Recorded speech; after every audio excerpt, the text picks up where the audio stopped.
Parashá número 6, Toldot, cuyo significado es generaciones, descendientes, historia, memoria, crónica.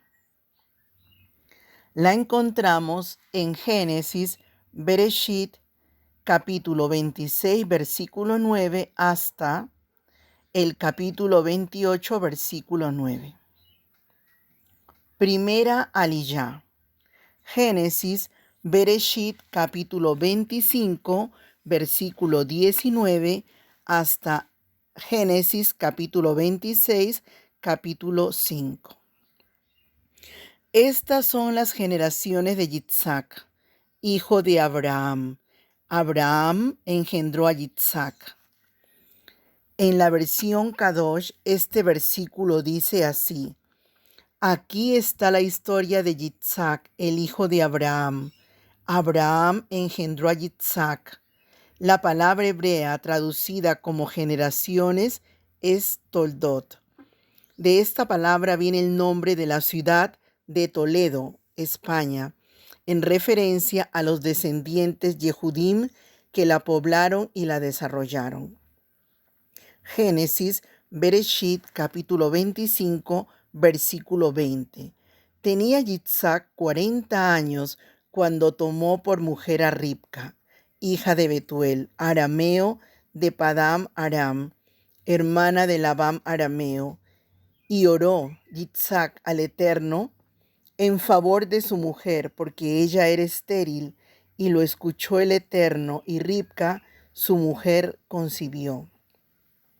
Muchas de las mujeres hebreas han sido estériles: Sara, Ribca, Rahel y Haná, la madre del profeta Shmuel. Según el Midrash, Abraham y Sara tuvieron que esperar más de 70 años para ver la respuesta de sus oraciones. Yitzhak y Ribca tuvieron que esperar 20 años antes de tener hijos. Rahel tuvo que esperar 14 años antes de tener hijos, y Hannah fue estéril durante 19 años. En el versículo 26 está escrito que Yitzhak tenía 60 años cuando su esposa dio a luz a Esab y a Jacob. Esto significa que Yitzhak tuvo que orar durante 20 largos años. Tuvo que esperar 20 años hasta ver que el cumplimiento de la promesa de que la descendencia de Abraham iba a multiplicarse. Esto nos enseña varias cosas. 1. Que el camino con el Eterno no es un camino fácil. Está lleno de problemas y motivos como para tirar la toalla. El camino de la fe consiste en confiar en el Eterno para poder superar todos estos problemas y ver cambios radicales en los momentos de crisis de la vida. Romanos, Romillim, capítulo 8, versículo 35 al 37. ¿Quién nos separará del amor del Mesías? ¿Tribulación o angustia o persecución o hambre o desnudez o peligro o espada? Tal como está escrito: por causa tuya somos puestos a muerte todo el día, somos considerados como ovejas para el matadero. Pero en todas estas cosas somos más que vencedores por medio de aquel que nos amó. El camino de la fe, la emuná, no dice: sin todas estas cosas somos más que vencedores, sino en todas estas cosas. ¿Qué cosas? Tribulación, angustia, persecución, hambre, desnudez, peligro, espada y muerte. En todas estas cosas somos más que vencedores, no por medio de nuestros propios méritos, sino por los méritos de aquel que nos amó hasta la muerte.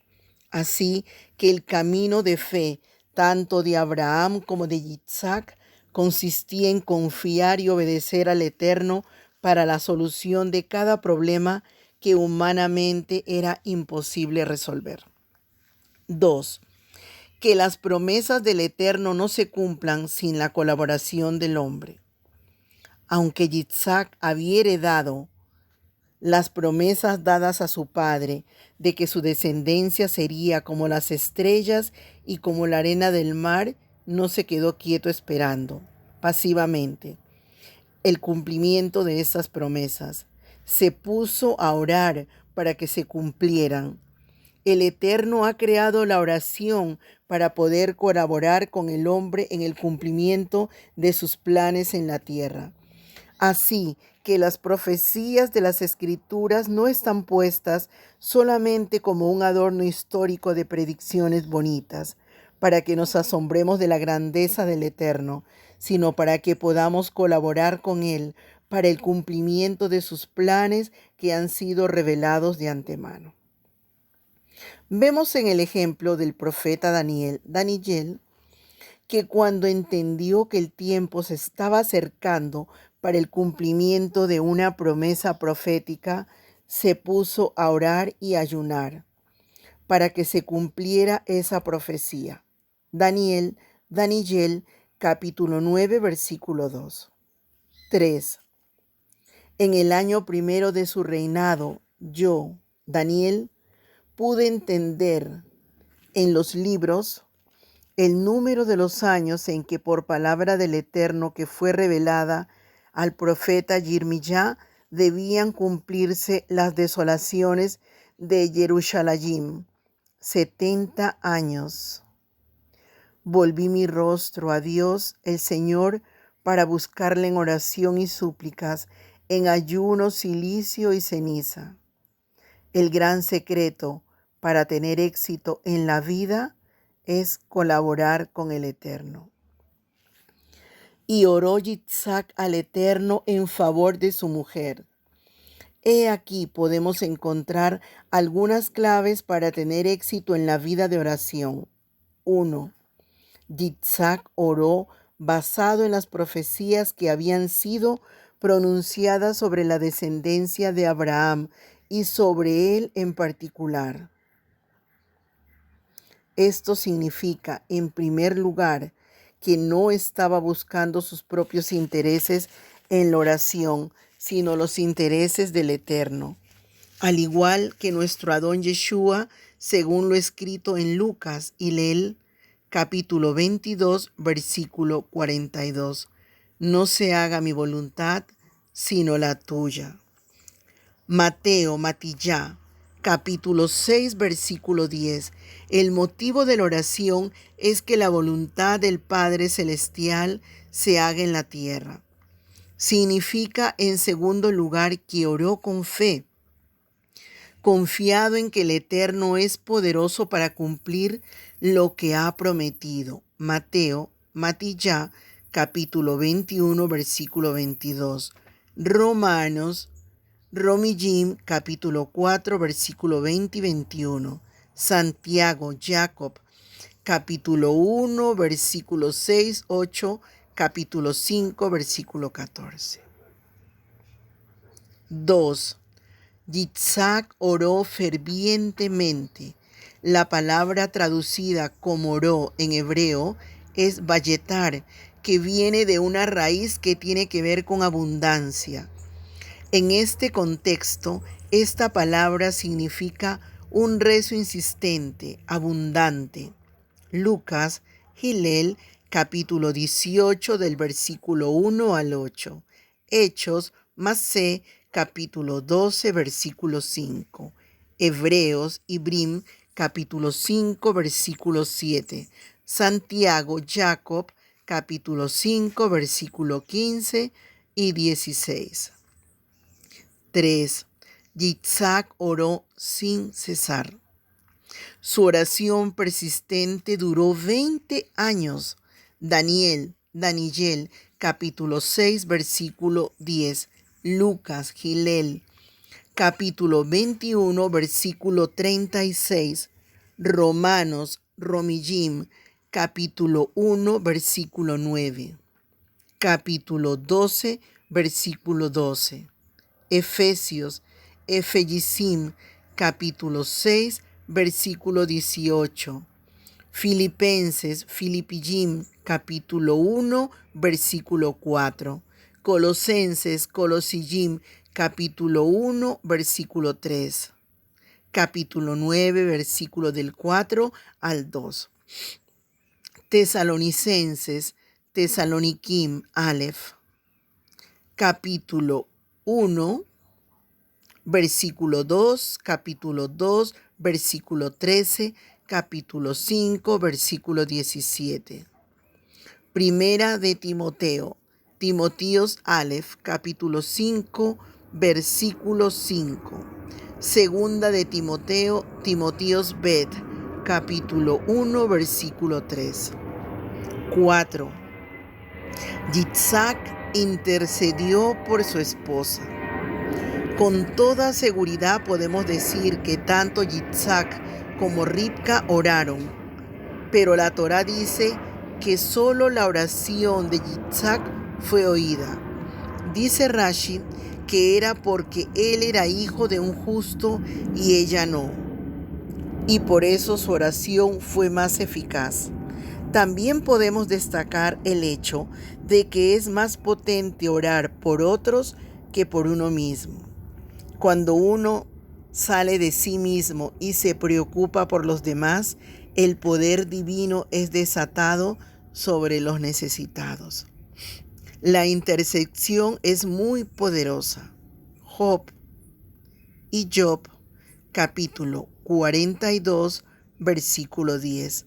Éxodo, Shemot, capítulo 8, versículo 28 al 31. Capítulo 9, versículo 20. Números, Bemidbar, capítulo 11, versículo 1 y 2. Mateo, Matillá, capítulo 5, versículo 44. Romanos, Ramillín, capítulo 8, versículo 34, capítulo 15, versículo 30.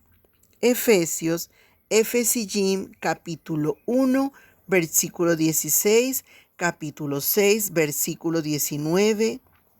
Filipenses, Filipijim, capítulo 1, versículo 9. Colosenses, Colosijim, capítulo 4, versículo 12. Primera de Tesalonicenses, Tesaloniquim Aleph, capítulo 5, versículo 25. Segunda de Tesalonicenses, Tesaloniquim Bet, capítulo 3, versículo 1. Primera de Timoteo, Timoteos Aleph, capítulo 2, versículo 1. Filemón, capítulo 1, versículo 4, versículo 22. Hebreos y Brim, capítulo 13, versículo 18. Y Santiago Jacob, capítulo 5, versículo 16. Bereshit, Génesis, capítulo 25, versículo 22. Y los hijos luchaban dentro de ella, y ella dijo: si esto es así, ¿para qué vivo yo? Y fue a consultar al Eterno. La palabra luchaban en hebreo es Vayitrotsatsu, de difícil entendimiento. Viene de la raíz ratzatz, que significa luchar, pero también está relacionada con la palabra ratz, que significa correr. Esta palabra la interpretaron los rabinos como que los niños estaban luchando dentro de su vientre para salir corriendo. Surgió de ahí un midrash. Cuando Ribca pasaba por un lugar donde se estudiaba la Torá, Jacob corría dentro de ella, agitándose para salir. Pero cuando pasaba al lado de una casa de idolatría, Esab se agitaba para salir. Traduce del texto el Targum: los niños se empujaban entre sí. Los dolores de ella eran tan fuertes que se preguntaba para qué oraba pidiendo un hijo. Si hubiera sabido que el embarazo iba a ser tan difícil, no hubiera orado. ¿Por qué ella fue la única mujer que sentía estas cosas durante el embarazo? Al final, tomó la decisión de ir a preguntar al Eterno. ¿A dónde fue? Incluyendo el libro de Yashar, dice el Midrash. Fue a la tierra de Moriah y consultó a la casa de Shem y Eber. Ellos le dieron una respuesta divina. Cuenta otro Midrash. Ribca había sido destinada para dar a luz a las 12 tribus de Israel, pero por sus constantes quejas durante el embarazo, perdió ese privilegio y fue dado a las 4 esposas de Jacob. Génesis, Bereshit, capítulo 25, versículo 23. Y el Eterno le dijo: 2 naciones hay en tu seno, y 2 pueblos se dividirán desde tus entrañas. Un pueblo será más fuerte que el otro, y el mayor servirá al menor. Estas 2 naciones han jugado un papel muy importante en la historia y especialmente durante los últimos tiempos en relación con la venida del Mashiach. Jacob es el padre de Israel y Esab es el padre de Edom y el imperio romano. Siempre habría tensión entre estos dos. Si uno estaría por encima, el otro estaría por debajo y viceversa. De los dos saldrían grandes reyes. De uno saldría el rey Salomón, que edificaría el primer templo en Jerusalén, y del otro saldría el emperador Adriano, que destruiría el segundo templo. Finalmente, el menor será el principal. Al final, Jerusalén será más poderosa que Roma. Génesis 25, capítulo 25. Salió el primero rojizo, todo velludo como una pelliza, y lo llamaron Esab. El nombre Esab viene de la palabra Asui, que significa terminado, hecho. Dice un Midrash, Esab nació hasta con barba y dientes, como un hombre mayor. Lo rojizo de su piel presagiaba su carácter fuerte y sanguinario. Génesis, Bereshit, capítulo 25, versículo 26. Y después salió su hermano con su mano asida al talón de Esab, y lo llamó Jacob. Yitzhak tenía 60 años cuando ella los dio a luz. La palabra hebrea para talón es ekef. Como la cabeza simboliza el principio de algo, el talón significa su final. El hecho de que Jacob estaba agarrando el talón de Esab significaba que finalmente él tomaría el dominio en el mundo, cuando el dominio del imperio romano sea destruido con la venida del Mashiach.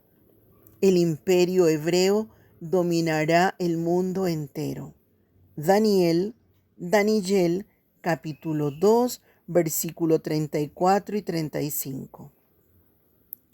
Estuviste mirando hasta que una piedra fue cortada sin ayuda de manos y golpeó la estatua en sus pies de hierro y de barro y los desmenuzó. Entonces fueron desmenuzados todos a la vez: el hierro, el barro, el bronce, la plata y el oro. Quedaron como el tamo de las ceras en verano, y el viento se los llevó sin que quedara rastro alguno de ellos. Y la piedra que había golpeado la estatua se convirtió en un gran monte que llenó toda la tierra. Las piernas y los pies de la estatua simbolizan el imperio romano. Ese imperio será golpeado en los pies el mismo lugar que Jacob agarró de su hermano, y así se establecerá el imperio judeo-mesiánico en toda la tierra. Amén. Daniel, capítulo 2, versículo 44 y 45. En los días de estos reyes, el Dios del cielo levantará un reino que jamás será destruido, y este reino no será entregado a otro pueblo. Desmenuzará y pondrá fin a todos aquellos reinos, y él permanecerá para siempre, tal como viste que una piedra fue cortada del monte sin ayuda de manos, y que desmenuzó el hierro, el bronce, el barro, la plata y el oro. El gran Dios ha hecho saber al rey lo que sucederá en el futuro. Así pues, el sueño es verdadero y la interpretación fiel. Más adelante, en el libro de Daniel, se presenta la influencia romana como una bestia terrible. El final de su influencia será cuando venga el Hijo del Hombre en las nubes del cielo. Daniel capítulo 7, versículo 13, 14, 18. Capítulo 26, versículo 27. Seguí mirando en las visiones nocturnas, y he aquí, con las nubes del cielo venía uno, como un hijo de hombre, que se dirigió al anciano de días y fue presentado ante él. Y le fue dado dominio, gloria y reino, para que todos los pueblos, naciones y lenguas le sirvieran.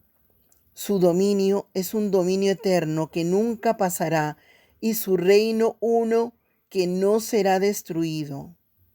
Pero los santos del Altísimo recibirán el reino y poseerán el reino para siempre, por los siglos de los siglos. Pero el tribunal se sentará para juzgar, y su dominio le será quitado, aniquilado y destruido para siempre. Y la soberanía, el dominio y la grandeza de todos los reinos debajo de todo el cielo serán entregados al pueblo de los santos del Altísimo. Su reino será un reino eterno. Y todos los dominios le servirán y le obedecerán. Y complementa Obadía, versículo 21, y subirán libertadores al monte Sión para juzgar el nombre de Sab, y el reino será del Eterno. Así que en el nombre de Jacob puede ser entendido como el que vencerá al final y el que suplantará al final. No existe ninguna profecía que hable de la restauración de Edom después de su destrucción en la historia y en los últimos tiempos. Yitzhak tenía 60 años cuando ella los dio a luz. Así pasarán 6,000 años desde Adán hasta que se cumpla la profecía de la victoria del menor sobre el mayor. Génesis, Bereshit, capítulo 25, versículo 27. Los niños crecieron y Esab llegó a ser un diestro cazador, hombre del campo, pero Jacob era hombre íntegro que habitaba en tiendas. Jacob era íntegro, sencillo, en hebreo tam. Según Rashi, significa que no era hábil para engañar como Esab. La palabra tiendas es interpretada por los rabinos como una referencia a las tiendas de Shem y de Eber, que según la tradición eran directores de un centro de estudios donde impartían enseñanzas espirituales. Otra opción sería interpretar esta palabra en relación con Génesis, Bereshit capítulo 4, versículo 20, donde tiene que ver con la crianza de ganado.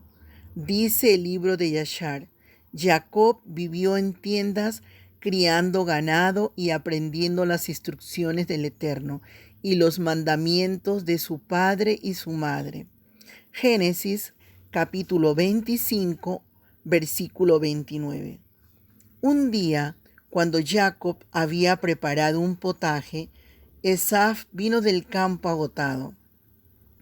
Según el Talmud, era el día de la muerte de Abraham y Jacob, con 15 años de edad, estaba preparando una sopa de lentejas para consolar a su padre. Las lentejas son usadas para dar a personas que están de luto. Génesis, Bereshit, capítulo 25, versículo 31. Pero Jacob le dijo: véndeme primero tu primogenitura.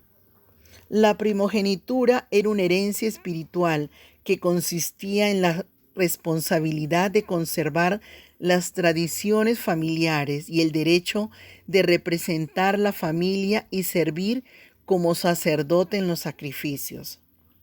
Antes del pecado con el becerro de oro, todos los primogénitos de Israel eran sacerdotes, pero después del pecado, los levitas fueron puestos en su lugar.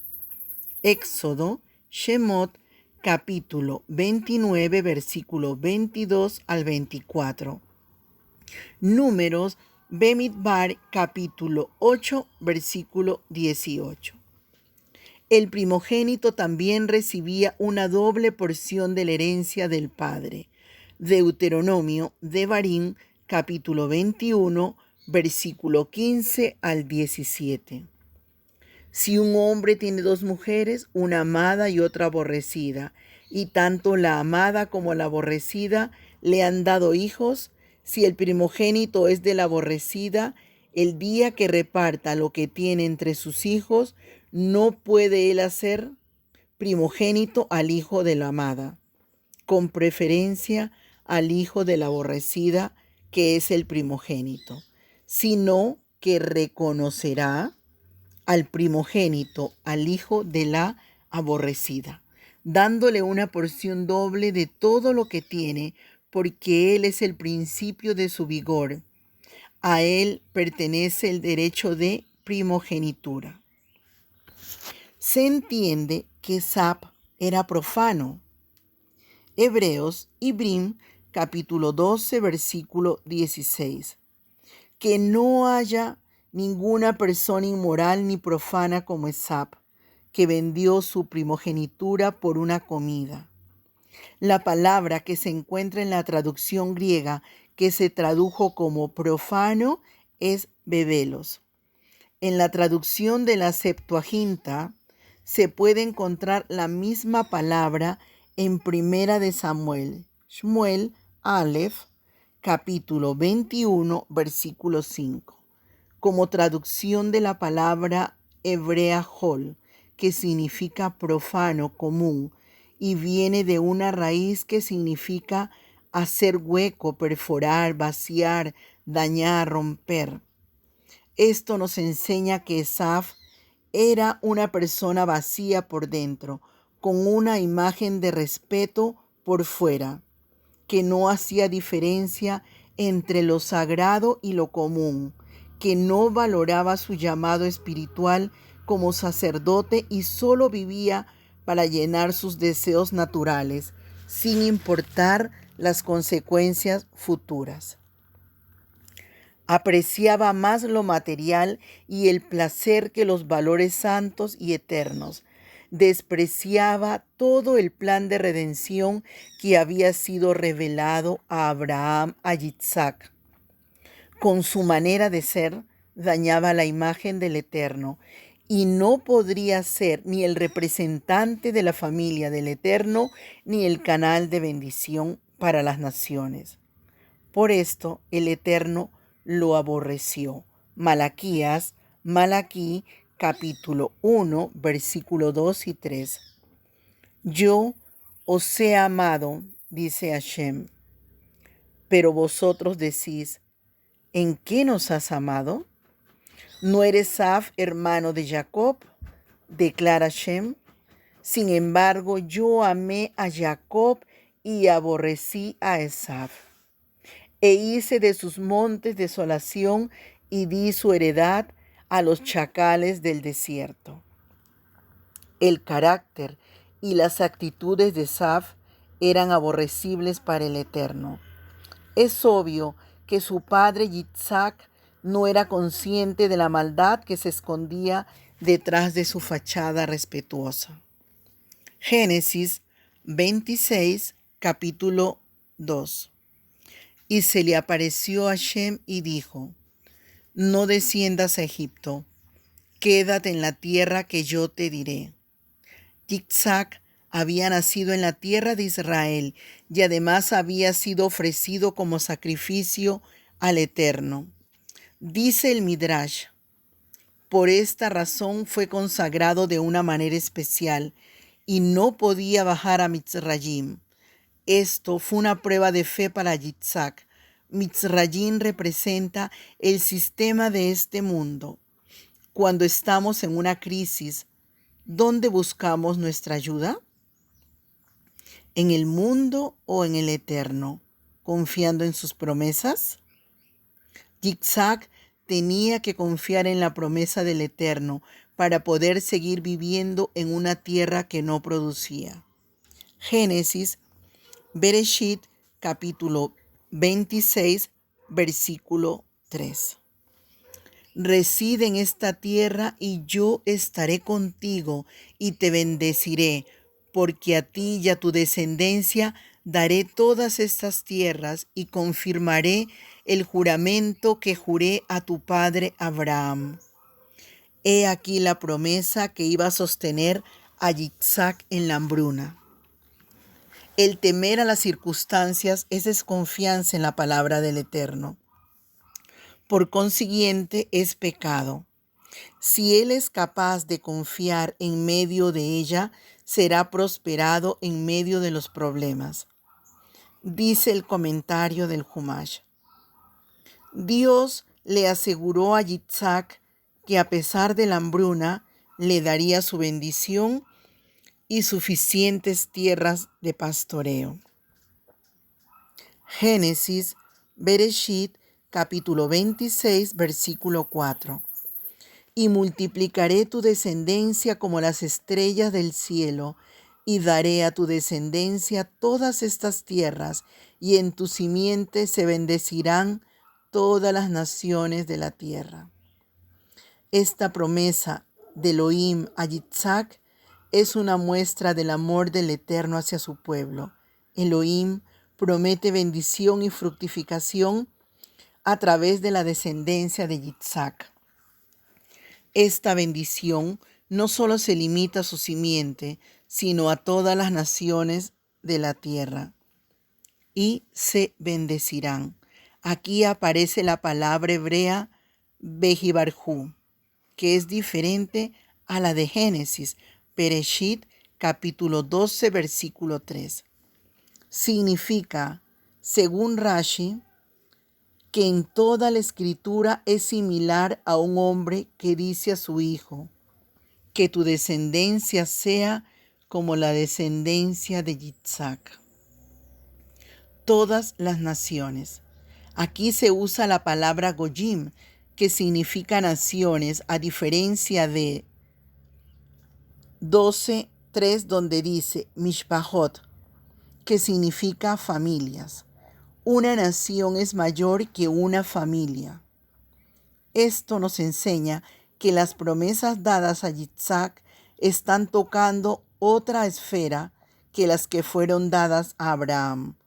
En estas dos promesas vemos una influencia en las dos instituciones más importantes para la sociedad humana, la familia y la nación. Primero viene la familia y luego viene la nación. Si la familia no está bien, la nación no está bien. La familia es la institución que sostiene a las naciones.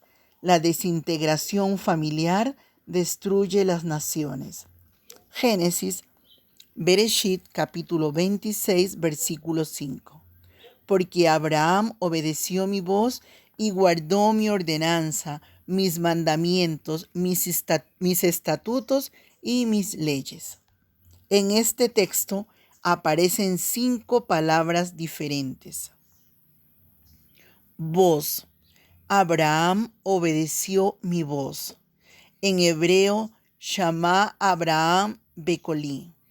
Según Rashi, tiene que ver con obediencia a la voz del Eterno en los momentos de prueba. También podemos destacar su obediencia a la voz del Espíritu del Eterno en el caminar diario en la relación íntima con Él. Romanos, Romillín, capítulo 8, versículo 14. Porque todos los que son guiados por el Ruach HaKodesh, los tales son hijos de Dios. 2. Guardar.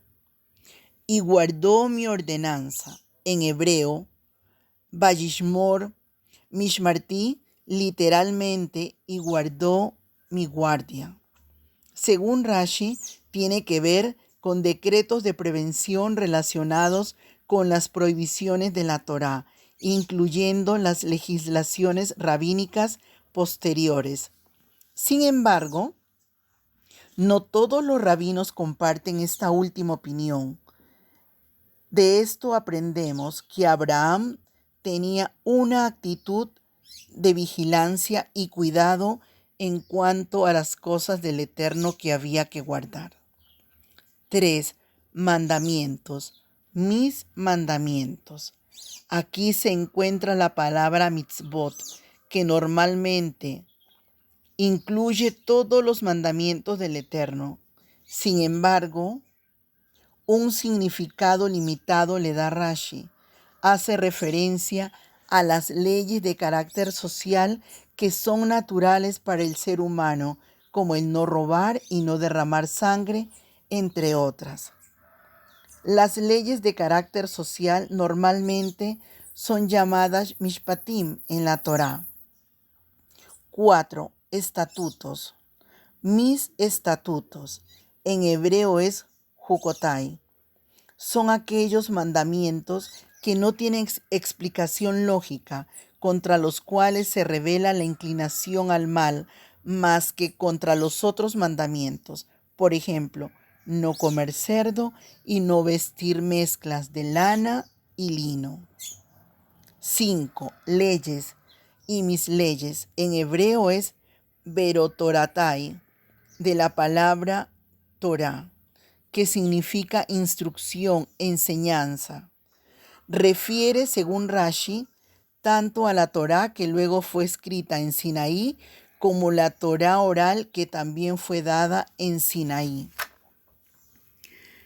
Estas 5 palabras, voz, guardar, mandamientos, estatutos, leyes, comprenden los 5 libros de Moshe.